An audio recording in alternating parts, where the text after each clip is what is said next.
You're live, Mr. Norman. Good afternoon, everyone. Welcome to WCEG Network. That's the new WCEG Network. You can reach us by dialing into WCEG click the live stream tab, or you can watch us on your smart TV via YouTube at WCEG Network. I am Norman A. Carter Jr., your host of Issues and Answers for the next hour or so. We're the worldwide community empowerment group where we speak life into the community. You may like us on Facebook, follow us on Twitter, and on Instagram. You can find us at WCEG underscore TALK underscore RADIO radio and at WCEG Network. I caution you that the topics and opinions of those are those of the show host, that's me, and my special guest, and not the WCEG Network. Please leave my boss alone. Thank you for your continued support. At this moment, I'd like to welcome our illustrious guests. We have with us this afternoon Ms. Damita Chatman, who is the chairman of the Committee for Excellence in Elected Officials. And our very, very special guest today is Chief Keith Meadows of the City of South Fulton Police Department. Welcome, everyone. Hello, thank you so much for having me. Glad to have you, sir. Uh, for our listeners and viewers, I'd like to give you a little background of Chief Meadows. First of all, Chief, I'd like to congratulate you and your wife, Tanya, on your successful battle overcoming COVID-19. But thank you so much. I hope that you and your wife are either fully recovered or on your way to full recovery. Heaven knows it's a blessing for you just to be here with us today. Thank you. Absolutely. Thank you so much. Chief Meadows, listeners, is the first chief of police for the city of South Fulton. He was appointed July 27th, 2018. He is a successful command level executive with over 33 years of law enforcement experience. This highly accomplished visionary law enforcement executive is a strong supporter of 21st century policing principles and champions the guardian mindset as it relates to public safety. Since being appointed chief of police in South Fulton, Chief Meadows has integrated intelligence-driven policing as a philosophy. He has increased the size of the department's gang unit, narcotics unit, developed an assets forfeiture unit, and created a robust crime analysis platform that will serve as a foundation for the department for years to come. He is committed to developing community relationships, a culture of innovative technological strategies, and absolute transparency throughout the organization. I think we can close out the program, can't we?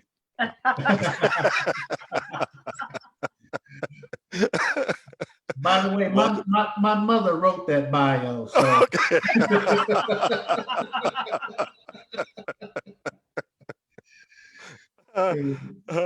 Well, I'm sure that by some of the public response that I've read, that there are a lot of people in agreement with her. Yeah, absolutely, absolutely. I think we got the best. Thank you. Right now. Yes. So we're going to hit you with a few questions, Chief, and a few of your comments, if you don't mind. And I'll start off with Ms. Chatman. Oh, let me get my phone. I'm gonna get to them questions. I got them out. But first, I want to thank Chief Meadows for doing this interview. I think it was very crucial for him to do one. Sometimes we tend to hear the negative and don't give the police their credit. And so I support Chief Meadows and the police department 100. We do have some bad apples, but we can't get, we got to do what we do and give credit where it's due. So I appreciate Chief Meadows, what all he do in the city of South Fulton. And I'm going to tell you, I told him when I first met and heard of a Chief Meadows, didn't really know him, but when I first moved to Georgia, I would love to watch him and didn't know him at the time. I was like, who is this joker that keep going in the trunk getting them hats? Yeah. At the time that he was doing an investigation, he would get this hat. So I called him Kojak. I said, who is Mr. Kojak? And didn't know that Mr. Kojak would be a part of our city, the city of South Fulton. So I'm honored to have him. Yeah, So thank again, you so much. thank you, Chief Meadows. Chief Meadows, the first question I want to ask you is, what are you guys going to do about enforcing the mandate for the mask and the social distancing in the city as this COVID-19 rise? Because right now we are not at the peak. Mhm.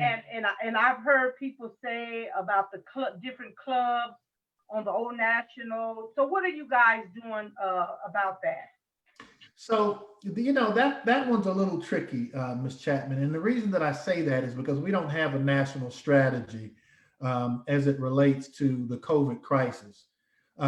Fortunately for us Americans who understand the need for public and understand that public safety also goes hand in hand with public health, that having a new president coming in that will have that national strategy will serve us well, because it'll put more enforcement behind these sort of strategies of wearing masks and things of that nature. Now, having said that, there's really not a lot of teeth to the current executive order that's been handed down to law enforcement from the state level.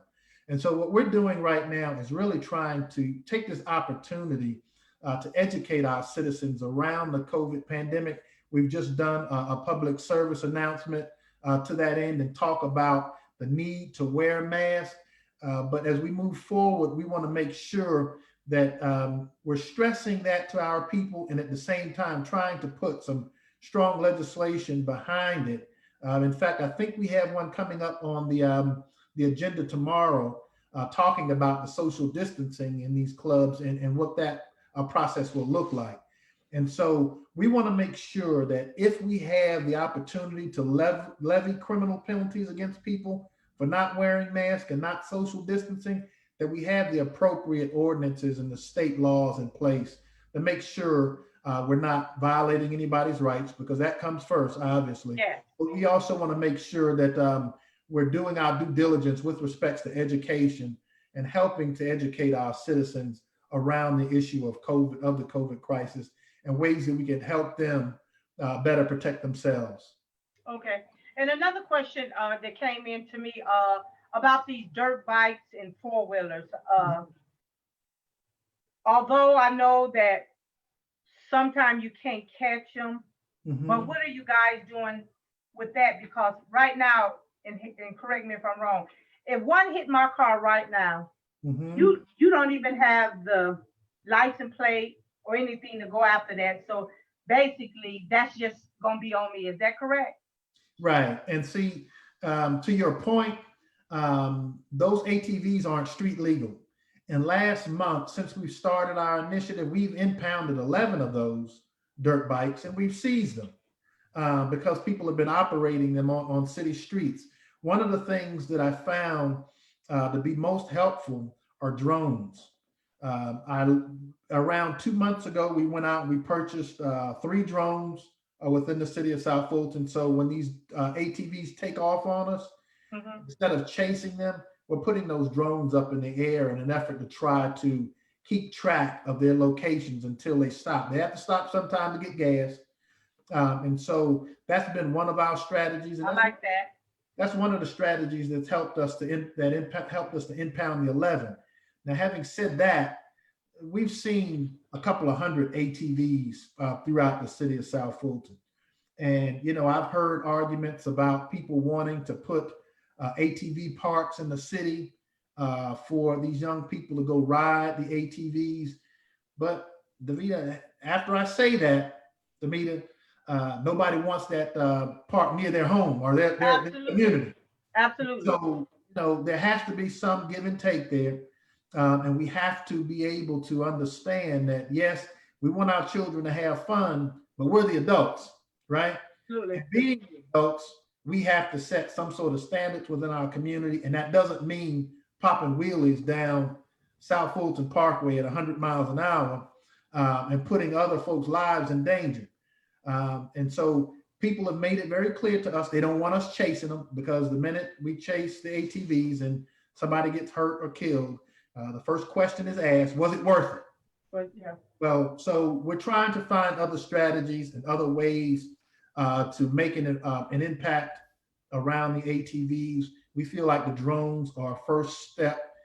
We've also started a hotline for people to be able to call in to the city of South Fulton and give that information to our investigators so that we can come out and do covert surveillance in some areas to try to do that. And all of these different strategies have helped us in terms of being able to seize those 11 last month. And 11 sounds like a large number to us, but when you're looking at a couple of hundred of them, it's kind of like throwing a pin in the ocean, to be perfectly honest with you. So well, I say sell them and go get us some more drones. Mr. Carter, I'm gonna turn it over to you. I come back. Okay. Great idea. Excuse me, Chief Meadows, once again, welcome. I have some questions, and most of mine are just based on my prior police experience. okay. Hope we don't get too far, too deep for most of our listeners, but I do have a lot of people in my network who are either police commanders or former police commanders. Mm-hmm. In the late 60s, that was my time, there was a nationwide civil unrest Mm-hmm. and near universal resentment of police officers. As I noted in my book, The Long Blue Walk, My Journey as a Philly Cop, I elected to become a police officer to be an instrument of change in my local department.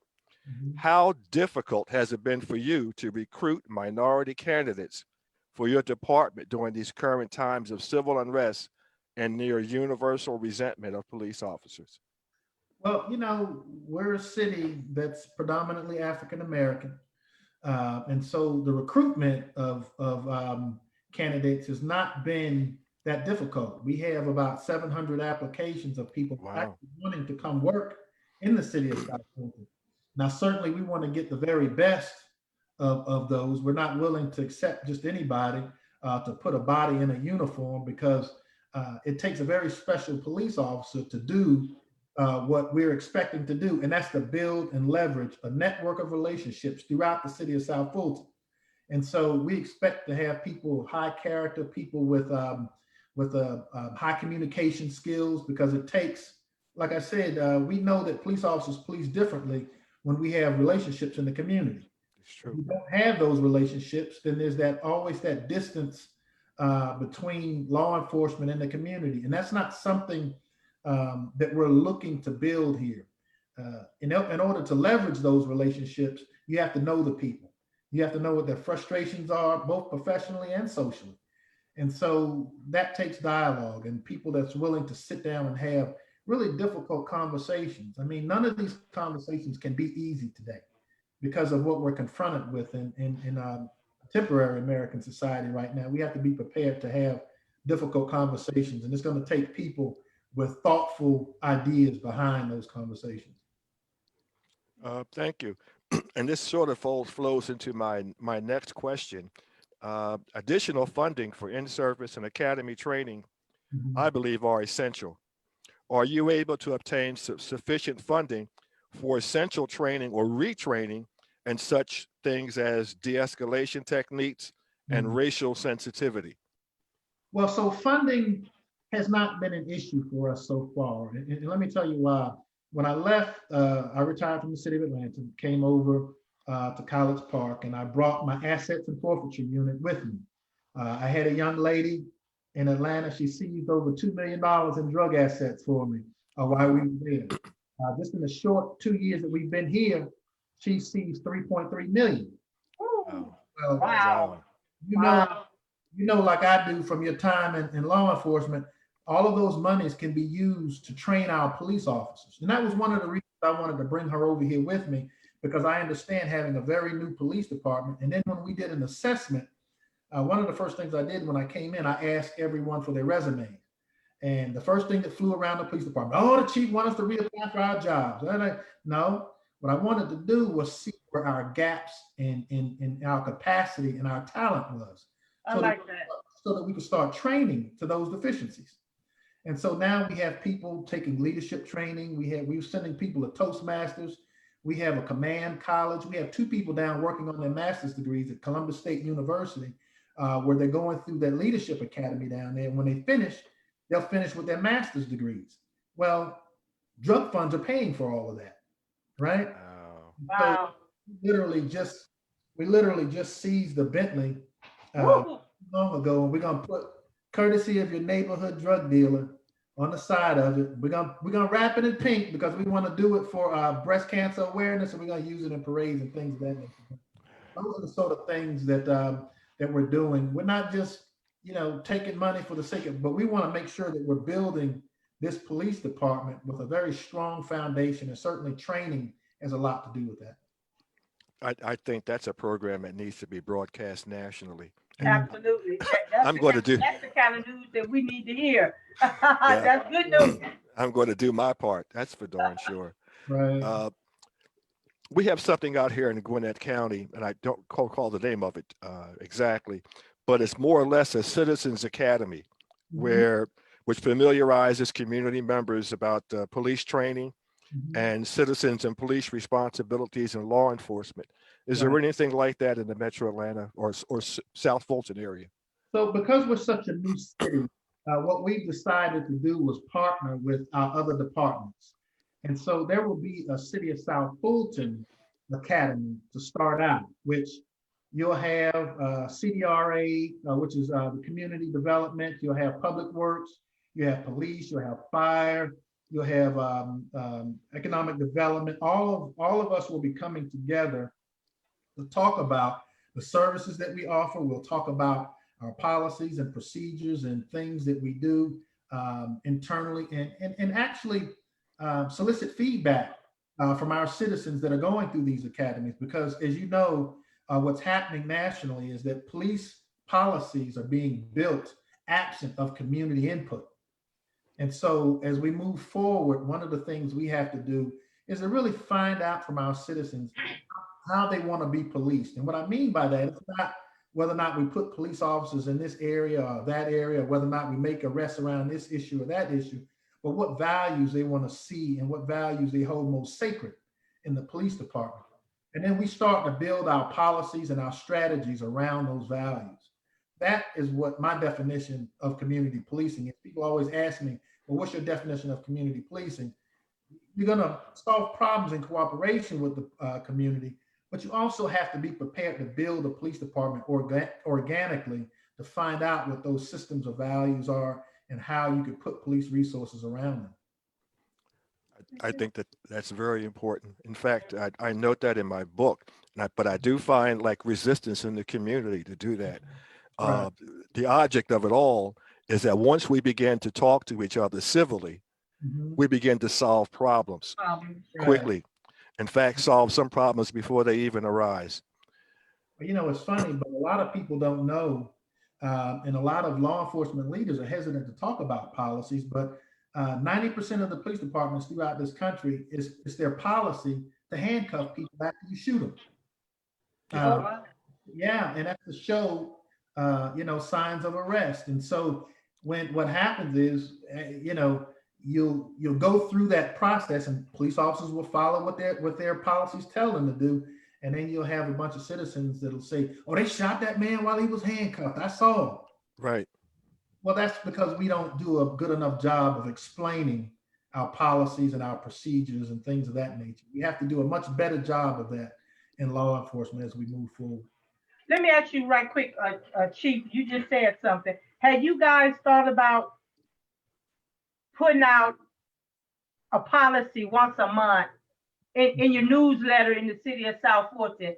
Because you just said a mouthful, and so now I understand, because I would be that why they shot him, and he, so now I understand because I got it from you. And I'm not saying your mouth a prayer book, but I believe what you say. Okay. So I like that. So have you guys thought about maybe giving the city a clip once a month, maybe two headlines? Well, actually, I'm planning to do better than that. All of our policies have been uploaded to Power DMS, which is a digital format. It allows us to library, archive, and index all of our policies, and I'll send them every year through an expert review. In other words, our SWAT policies, I'll say, okay, I want us to take a look at our SWAT protocols and policies, make sure that we're up to date. And those, then after we redo those policies, they'll be published. Eventually, because they're uploaded in the digital format, they will eventually be on the city's website for review for everybody. Oh, great. And so, because we're not hiding anything. Now, there are some policies with respects to strategies that may not be on there, but the general policies in terms of our uniform policies, our protocols for stops and things of that nature, all of those things are on there in these general orders. And so we expect to make those readily available to the public after we go through our expert review process and after they're reviewed by our legal department. Now, let me ask you a question. I know that Fulton County had a curfew for teenagers. Mm-hmm. Do the city of South Fulton have a curfew for that? Well, you know, there's a state curfew also. Right. So one of the things that I've charged patrol with, they're responsible for making sure that they do curfew patrols in certain areas. See, we have 400 subdivisions in the city of South Fulton, and going through each one of those subdivisions, you know, you have kids in the common areas of those subdivisions. If they're within a certain proximity of their home, we want to certainly be fair to the parent. We'll pick the child up, take them home, knock on the parent's door and say, well, did you know your child was outside? Well, yeah, we knew they were at their neighbor's house, you know, or whatever the case may be. But if we see them in areas, you know, just walking down Old National, to me, that's a different story. If we see them just walking down Cascade, that's a different story at that point. And so we do have that, and we try to utilize that tool as much as we can. Okay, great, thanks. Okay, Mr. Norm. Yeah, Chief Meadows, along that line, one of the things I've had trouble communicating with the citizens that people at least that have interviewed me were police guidelines or publishing guidelines on the dangers of resisting arrest. And I think that that's a cloudy area that most people are not aware of. And that includes pursuits and just generally, I'm not going with you today. Do you have any intentions of putting out some information about that? Because I think that when police departments begin to publish information about that and those guidelines, that we can save lives. So I've just rewritten our use of force policy. And in that, I've never been taught neck restraints. In the 34 years I've been in law enforcement, I've never been taught neck restraints or strangleholds. And I just want to put that out there. It's never been part of anything in our policies and protocols within the city of South Fulton. Now, resisting arrest, certainly as a citizen, you have the right to resist an unlawful arrest, right? I just want to put that out there. You have the right to resist an unlawful arrest. The problem with that is you have to be right. Because if you're not right, then what happens essentially, that goes from a regular obstruction charge to a felony. And so what we've encouraged people to do, if you feel like your arrest is unlawful, you are read your rights, you don't have to make a statement at that point. We would encourage people not to make a statement. And then once they go through the process, follow up with the Office of Professional Standards, make sure they file an internal affairs investigation. Now, the internal affairs and the Office of Professional Standards reports directly to me. And I set that up purposefully. And we take every complaint. You can write a complaint on a paper napkin if you want to and send it to them. They're required to take it. And then from that point on, I have a use of force board that looks over every one of our use of force incidences, and they make recommendations, whether it be on training, whether it be on disciplinary issues, or if they're seeing a reoccurring theme that we may need to address internally within the police department. And so, to answer your question, it's our use of force policy. Right after the situation happened in Minnesota, Minneapolis, I'm sorry, I made our policy public, and so I don't shy away from what our policies are. And the reason that I made it public is because I wanted our citizens to see. No neck restraints, no knee on the neck. We don't do any of those things. But what we do stress is we stress to our police officers to use slightly greater force to the force that's being exacted against them, right? And that force that's necessary to effect that arrest. Right. And so at the end of the day, we want to make sure our police officers are going home safe, and we want to try to make those arrests as safely as possible.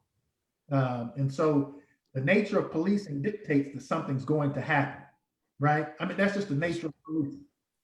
But what will define us, or what will separate the City of South Fulton Police Department, is how we deal with the aftermath of that. And if we've built the appropriate relationships within our community, then having these sort of conversations will be an afterthought. Okay. Okay. Do you guys have, I know you have body cams. Do all your officers have body cams? And are they on when they get out their car? So one of the things I did with our vendor was, because I went back and I looked at the compliance rate for body cameras nationally. Mm-hmm. The compliance for body cameras nationally is only 30%. And what I mean by that is that police officers are only complying with what their policies mandate that they record for 30% of the time. If the City of South Fulton was going to invest that kind of money and that sort of technology, I needed to make sure we were going to get the bang for our buck. So what I asked our vendor to do was build in automatic triggers. And so anytime our police officers pull their gun out of their holster, it has a sensor on the holster, their body camera automatically starts recording. Oh, I like that. If a police officer is pulling up on a 911 call, when he or she gets within a half-mile radius of that call, their body camera starts reporting, because there's a geofence around, that area.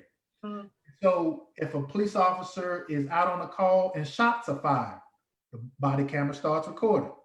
If a police officer is laying down in a supine position for any period of time, the body camera. So we have 7 automatic triggers, and our compliance rate is nearly 70%.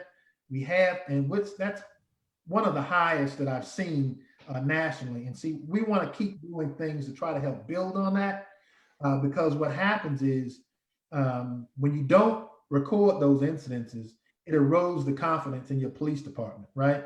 People say, oh, they're hiding something.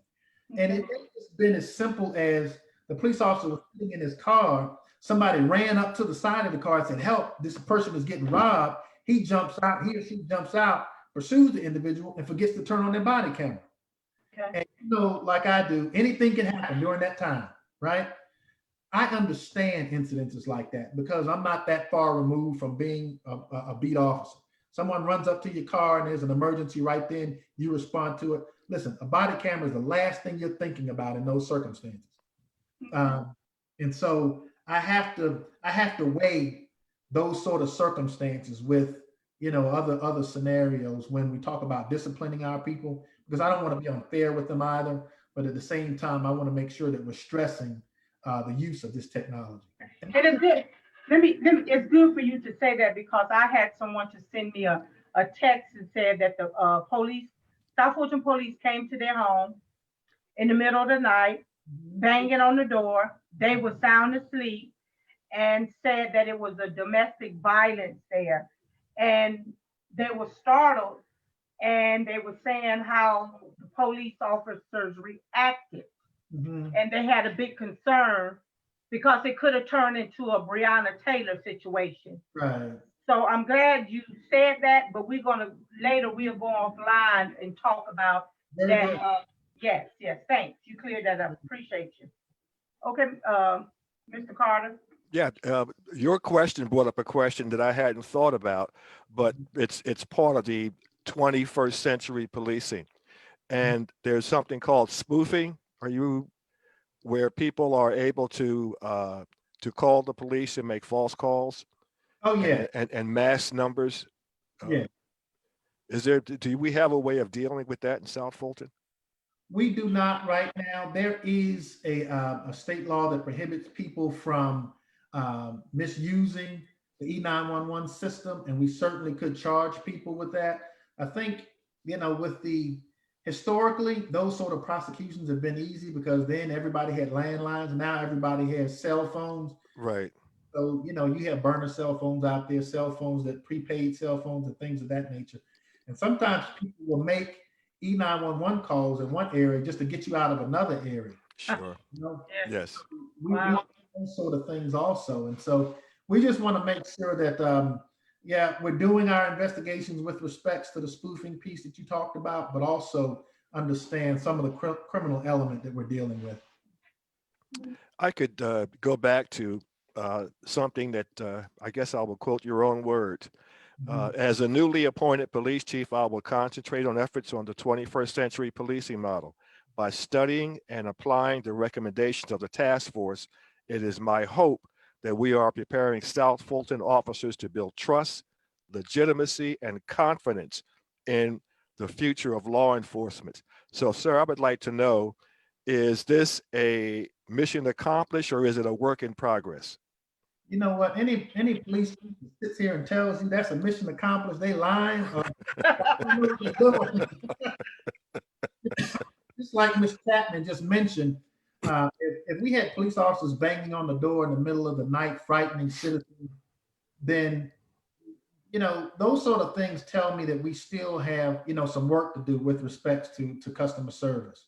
I often remember because I have questions about race with people in my command staff. And when I was a police chief in another jurisdiction, I asked some people, it was a mixed group. There were white officers in there, black police officers in there. And I asked them, what is our relationship like with the community? And one of the officers, he was a white officer, said, well, our relationship with the people on the north end is really good. But if we could just get the people on the south end to take more responsibility for their community, I believe the relationship would be much better. And I said, well, it sounds like we have two different cities. Well, I actually used the name of the city. Mhm. And he said, well, yeah. And when he agreed to that, listen, I knew that I had a lot of work to do because if he agreed to that statement, then he was policing that way, right? And so when we send our people out, we need to make sure we're sending our people out with the right mind frame, whether they're on the north end of town or the south.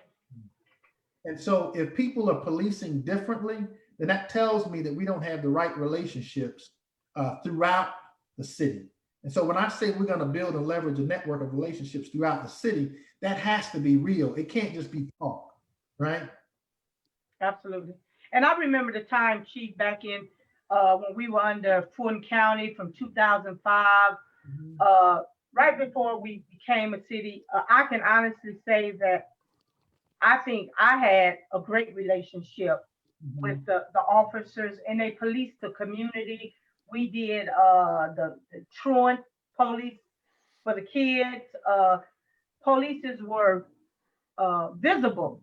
But right now, given that the climate that we in, you got some folks don't want to be dealing with the police, F the police, that I can understand some of the way the police feel. But I can stand and say that we support you guys 100%. And I think when we get back to that community, getting involved and calling for the right reason, you know what I'm saying? Just don't be calling, oh, I think I saw, I'm going to use us as an example, my community. I know we used to do calls when we see a kid bouncing a basketball. Well, when you guys came out, this was a kid that lives in the community just going to play basketball, and you have homeowners that would just call it just because. I think it's a waste. It's profiling the kids. Then now everybody's on edge. That's my take. So what do you have in place to bring the communities together? And then I'm gonna turn this after this. Are you ready to work with the new DA, Fonnie Williams? Let me tell you something about Fonnie. Fonnie is, when I was over the homicide unit in the city of Atlanta for 11 of my 30 years there. And when Fonnie first came to the district attorney's office, I looked at her and she looked like she was about 12 years old. And I told Paul Howard, you know, where on earth I'm gonna let this child handle one of our murders? And he said, no, Keith, you know, you got to give her a chance. You got to give her a chance. And I said, all right, well, I'll give it one time. And when I tell you, Fonnie is a pit bull. And I called, I said, you a little old pit bull. She said, seriously, Keith, did you just compare me to a dog? Well, I watched her doing the crime, the teacher, and I mean, she was. I'm gonna say she was a little pit bull. And I had to remember right then that I was talking to a woman, and you don't compare no woman to a dog. So I said, well, you know, I started stumbling over. But I'll tell you something. I'm so proud of her. I don't know what to do. I think she's going to make an excellent district attorney. I totally agree. I agree with you. She's going to bring some much needed change to that office, and I'm really looking forward to it. I remember when she was just a little baby in the profession, and I've really watched her grow into a serious litigator with somebody that I think will have the leadership skills to transform that office for the next 20 to 30 years. Okay, good. Now, I brought this up at the radio show that I was on previous. Have you guys got a plan in place about, like the litter? I know you don't pick up litter, but maybe you can use some of these low offenders like traffic tickets to pick up the trash. Have you thought about that? I know Douglasville got it, and I mean they be out there on a weekly basis picking up the trash. Have you guys thought about doing something like that? So the new incoming sheriff is a very, very good friend of mine. Mm-hmm. And we've talked about that. He did this with the city of Atlanta, where he had lower level inmates out policing and picking up litter and trash and things of that nature.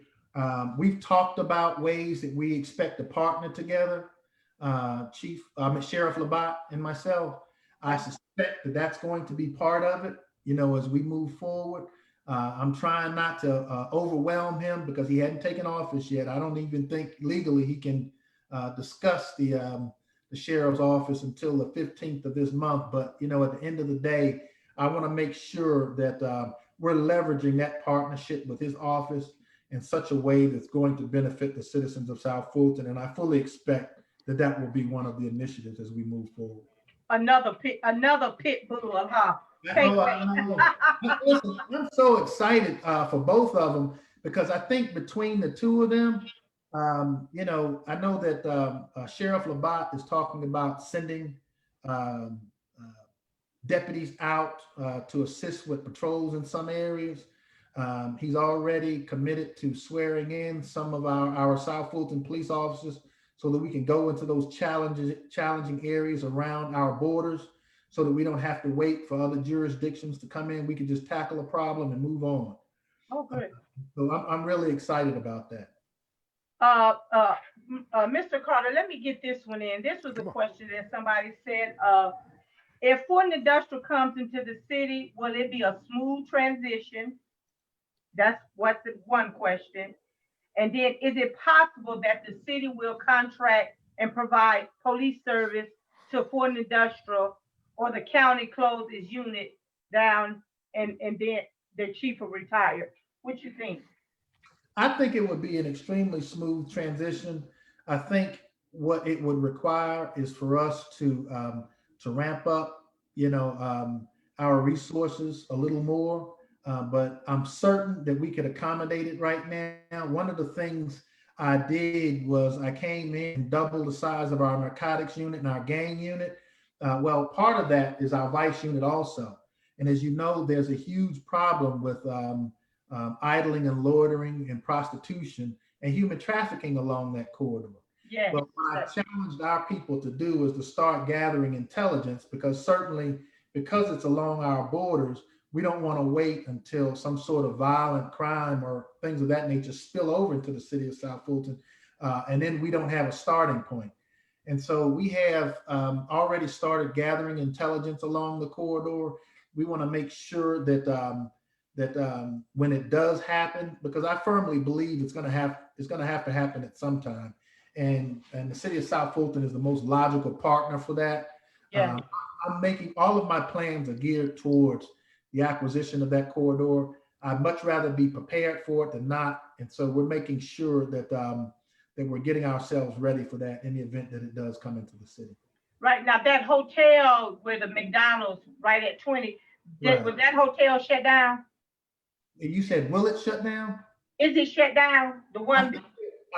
If we're talking about the same one, I think they're in the middle of renovating it. Okay, renovate. Okay, the Mhm. service station that's between the McDonald's that was shut down right before you get on 20. Mhm. Now they shut the gas station down because that's in the city of South Fulton, correct? The gas No, station. it's not. No, it's not. It's for an industrial. It's for an Right. industrial. We're gonna leave that alone then. We're gonna Okay. just talk about the city of South Fulton. Okay, Mr. Carter. That sort of flows in. You're giving me these ideas for questions. And Chief, you mentioned the importance of intelligence. Mhm. And one of the things that I outlined and have always been in favor of is an anonymous hotline for citizens to call in with some of the much needed intelligence. Mhm. Do you have that established in South Fulton County? Yes, we do. And it's 404-577-TIPS is the number. And so people can call and give any information relative to criminal activity, narcotics investigation, prostitution related, human trafficking events and things of that nature. And so what happens is that information is taken. You can call it 24 hours a day, 7 days a week. Somebody's there to answer the line and take the information from you. And then they pass it along then to the appropriate units within the police department for follow-up. And so I think that's really important that our citizens have that sort of access. And as Ms. Chatman knows, I give out my cell phone number to everyone. And I get texts about drug houses in the middle of the night. And I get those texts, I send them right on to our narcotics unit to make sure that there's some follow-up on those incidents. Now, with No, go ahead. Mr. Chief, dealing with the code enforcement, and I think, what if you have cars that's parked on the street, no license plate, and then you have cars parked in the driveway with no license plate? Code enforcement say one thing, the police say another thing. So tell me, give me, how would you handle that? So if it's on the street, it's a police problem. If it's on the street and it doesn't have a license plate on it, it should be impounded immediately. If it's in the driveway, then it becomes a code enforcement issue for them to deal with. Code enforcement, they primarily deal with private property, whereas police departments don't.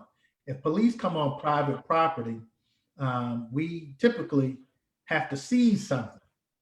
And, you know, the Fourth Amendment gives people the right to be secure in their persons, places, and effects. So we want to make sure that our police officers aren't crossing over that bright line when it comes to issues like that. And so those code violations, certainly we want to make sure our police officers are educated on them. But at the same time, we want to make sure that we're taking whatever steps we can to ensure that people's rights aren't being violated.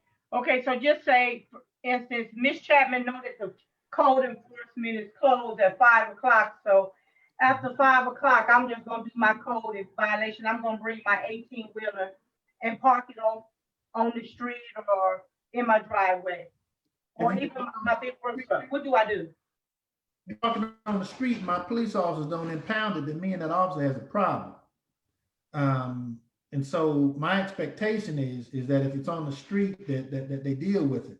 Now, if it's parked in somebody's driveway, and you call code enforcement, you can put that information in C-Click-Fix, Okay, and they can upload that information into C-Click-Fix. Once you put that information in there, they usually try to give a 24-hour turnaround time on things like that. And so we have mechanisms in place if code enforcement is not there. And we also have, the non-emergency number that's answered also by the 911 folks also. And if you want to use that tip line, you can use that as well. great, great. Could you explain about that 911? I went through the University Academy, so I understand now, which I didn't understand, but I understand now. Could you kind of give how that 911 system works? So we contract through the Fulton County for 911 service.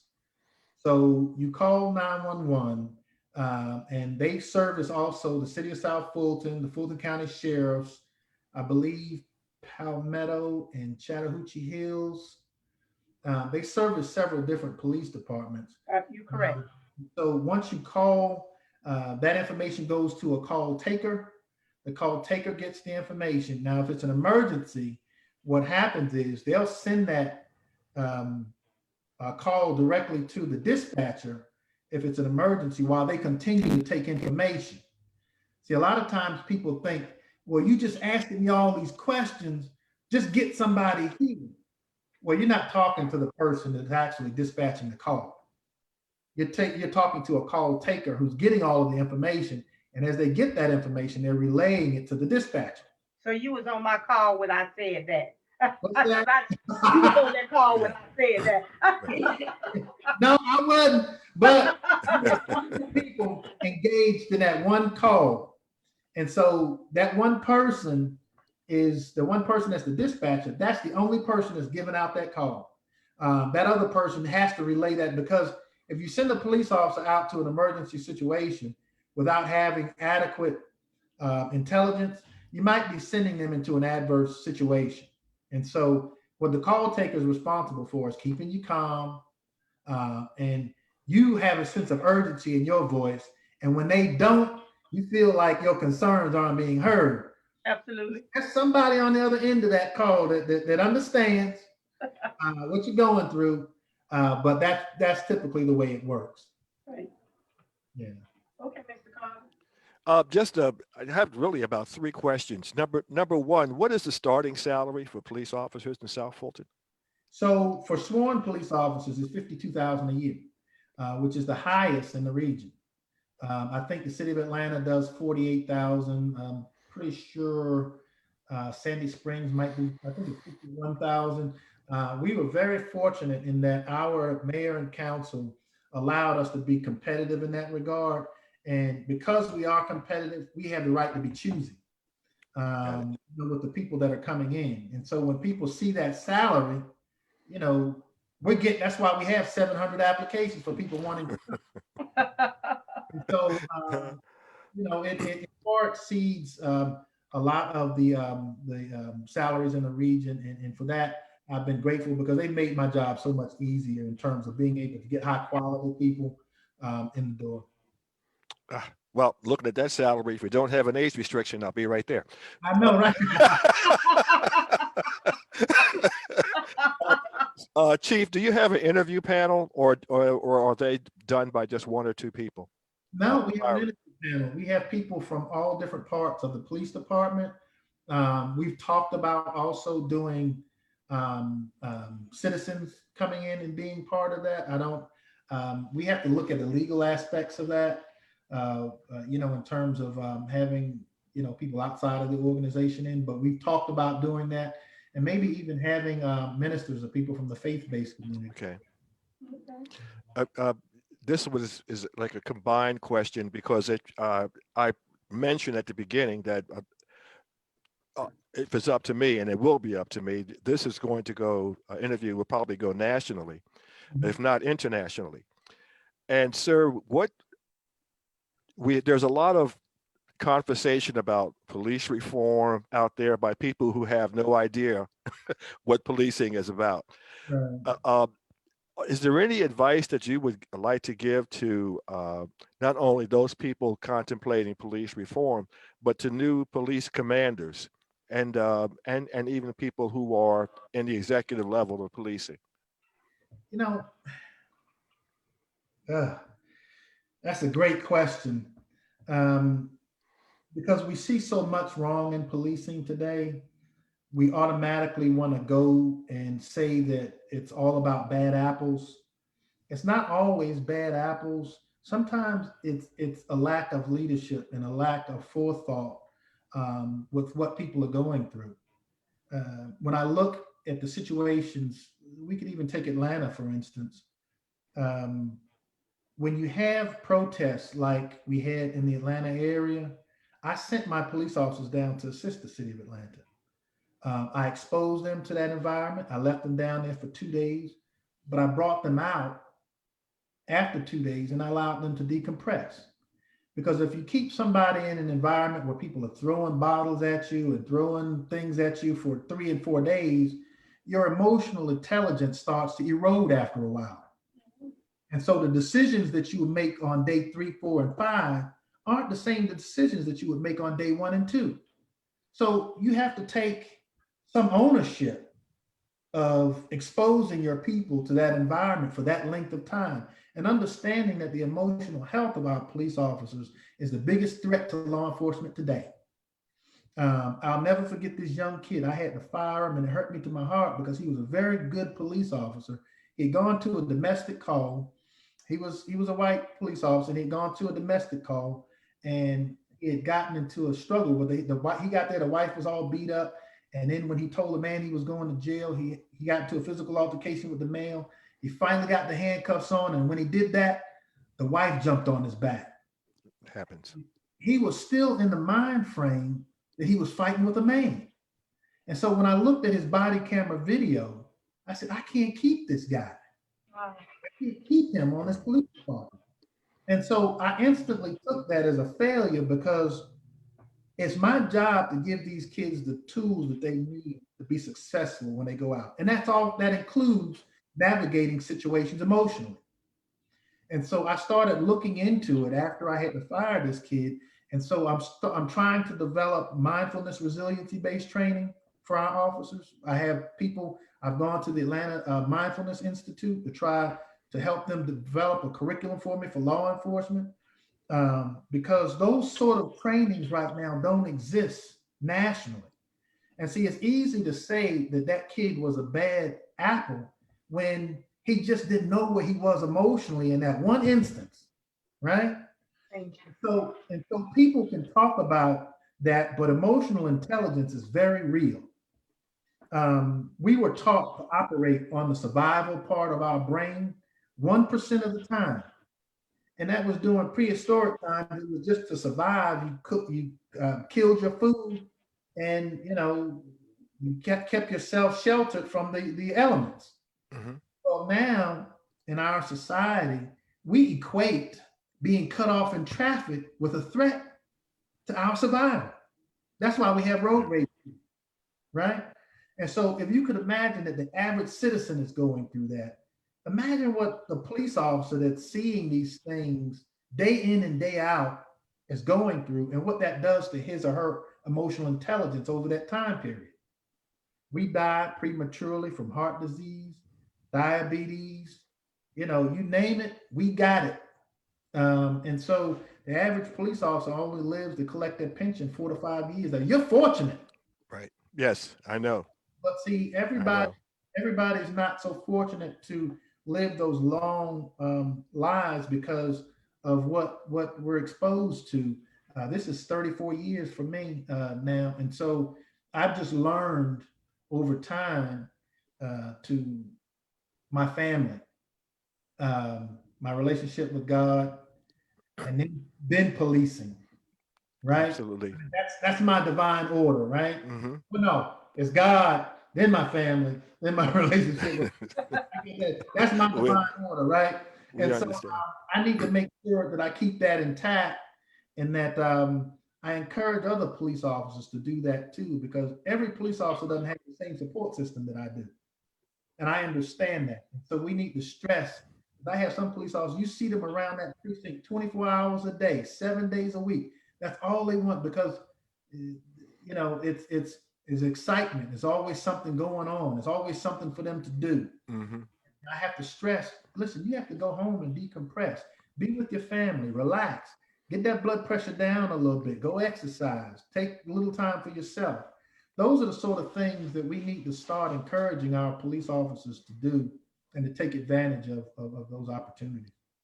I think just to add on to what you're saying, because you had my mind flowing, in my home city of Philadelphia, we had a situation where a revolutionary group really took over a neighborhood for several months, and the police department had the same police officers on that detail for 3 or 4 months. It never changed.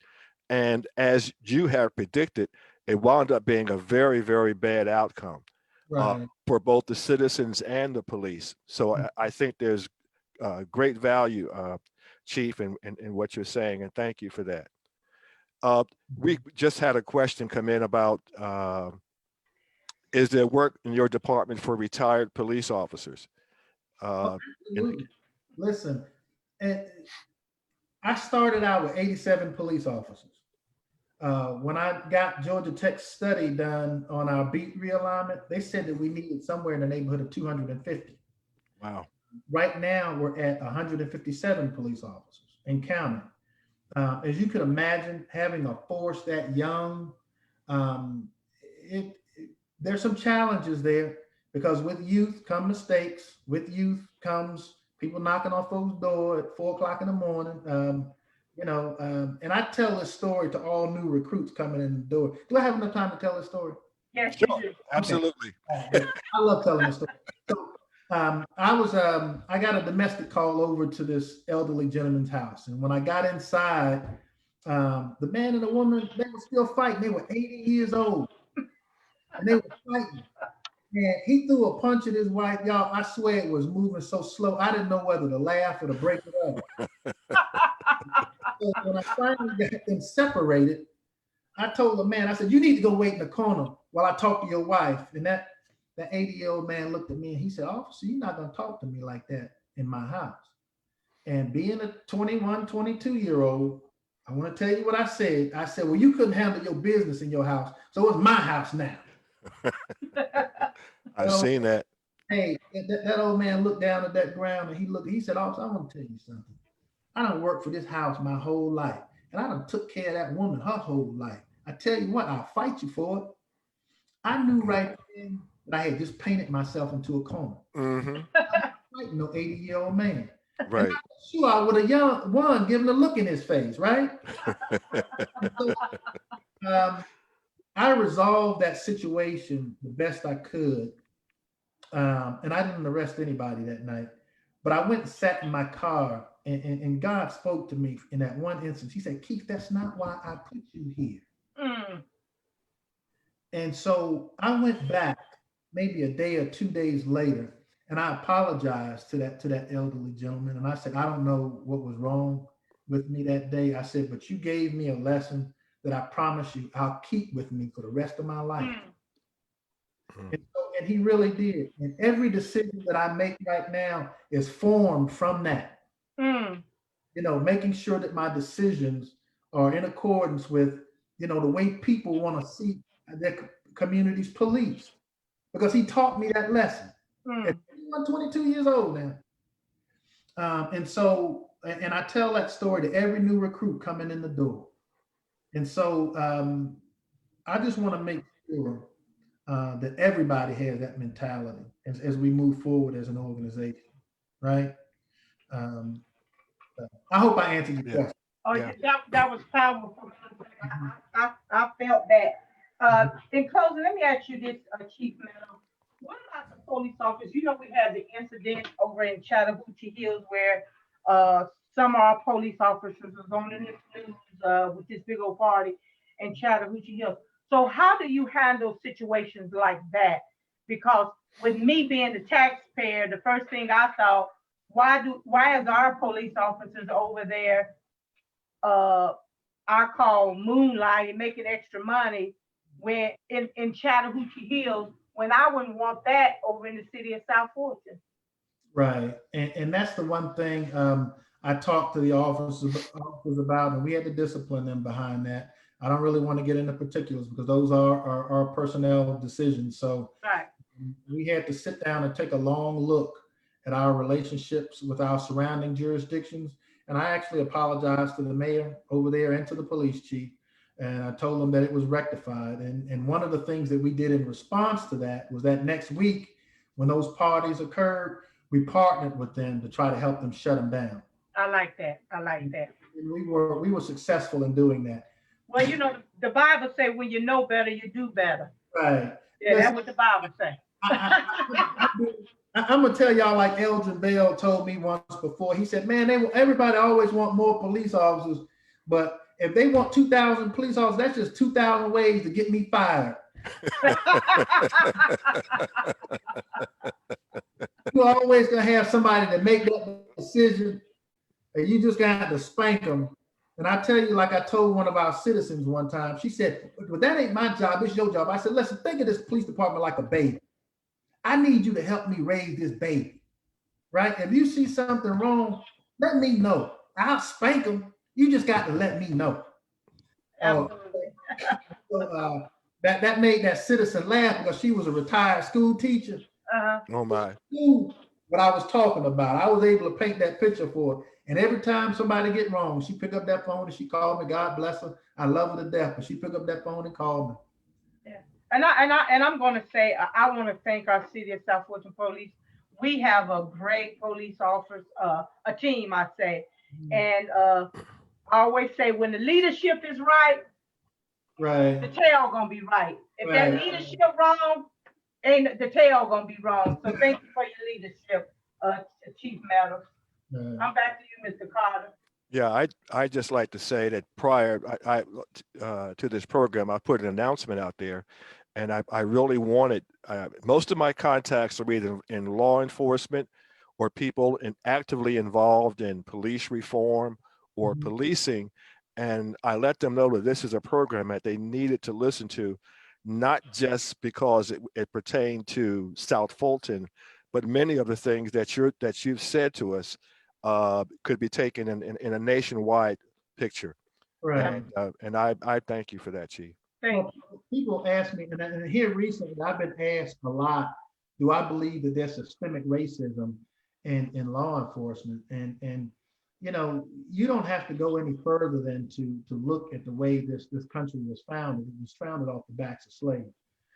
You can fast forward into Jim Crow laws. You can fast forward into other parts of racist acts throughout this country, and understand it is woven into the fabric of American society. So it stands to reason that it exists to some degree in some structures throughout governments within this country. And so to answer that question, there's always going to be a Ferguson, Missouri. We have a Ferguson, Missouri right here in the Atlanta metropolitan area, right? And if you don't have police chiefs who understand the need to diversify their or have a diverse command staff, then you don't really understand the problem that's confronting policing today. Because if every voice in my command staff sounds like mine, then we're not going to talk through those difficult circumstances with respects to policy development. I'm not going to be able to take into consideration the other side of that argument when I'm developing policy, right? So I have to have people around me that's willing to tell me, no, chief, and this is why, right? And so it all can't start and stop with Keith Meadows, because if it does, then that's just one singular point of view. What if I'm wrong, right?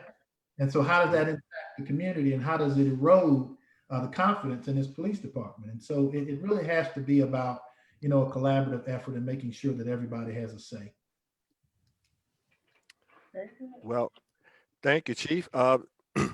We've had a great program, and I think that I am going to send you a copy of my book, because I am so good. Good.